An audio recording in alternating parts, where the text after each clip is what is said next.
Le 15 juin de chaque année est célébrée la journée mondiale contre la faim. En République du Congo, Fulgence Bikoumou nous le dira d'ailleurs, des défis restent encore à relever pour que la famine ne disparaisse des ménages les plus démunis. Malgré des richesses naturelles inestimables du pays, une grande partie de la population congolaise souffre de la faim et de la malnutrition. Les causes de cette situation sont multiples. Conflits internes, instabilité économique, corruption et inefficacité des politiques agricoles. Autant de défis à relever. La répartition inégale des ressources et l'inaccessibilité des terres agricoles pour une grande partie de la population rurale contribuent significativement à la faim. Les petits agriculteurs manquent de terre. Bon,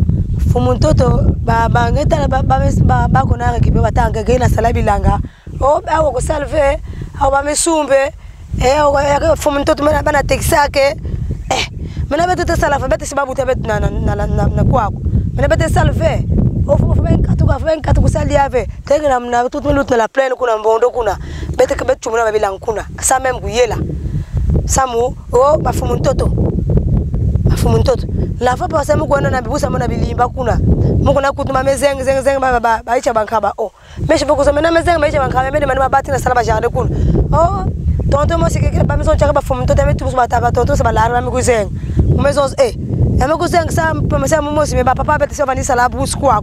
L'économie congolaise dépend fortement du pétrole, ce qui la rend vulnérable aux fluctuations des prix mondiaux. Cette dépendance a entraîné une négligence du secteur agricole essentiel pour assurer la sécurité alimentaire en dépit des promesses et la corruption ici dénoncée. Maintenant, le FIGA nous avait pris, on a fait la sélection, on a fait d'abord le concours, après la formation, après ils ont trié quelques projets.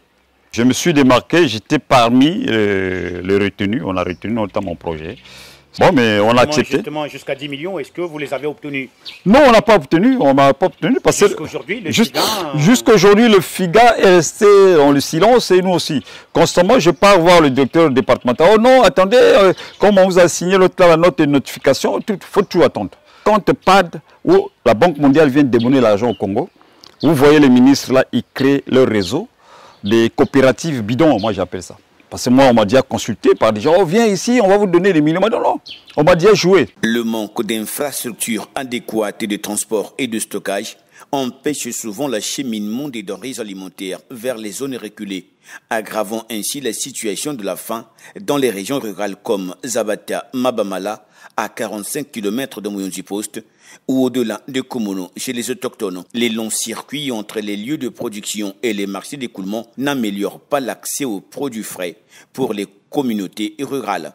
Et aujourd'hui, le réchauffement climatique avec son lot de malheurs n'est pas un moindre adversaire dans cette lutte, accentuant ainsi la précarité dans les familles.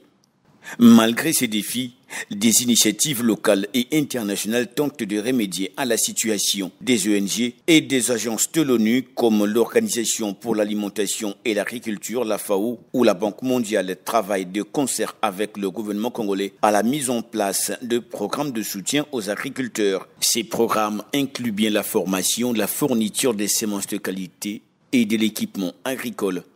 Par exemple, depuis 2017, dans le cadre du projet d'appui aux petits producteurs de haricots PAPPH à Bokosongo et Lujima, département de la Bouenza, près d'une dizaine de variétés de haricots avaient été introduites pour booster le rendement et améliorer les conditions de vie de la population. Tout comme les cantines scolaires dans les différentes écoles publiques sont également initiées et soutenues par le Programme mondial alimentaire PAM, fournissant ainsi des repas gratuits aux enfants pour lutter contre la malnutrition et encourager la scolarité. Tout compte fait, la lutte contre la faim au Congo-Brazzaville est complexe et nécessite une approche intégrée, impliquant des réformes politiques, un soutien accru aux agriculteurs locaux et des investissements dans les infrastructures. Cette journée mondiale de lutte contre la faim serait donc un rappel à toutes les forces vives de la nation à pérenniser ces efforts continus pour garantir à chaque Congolais une alimentation saine et suffisante et nutritive.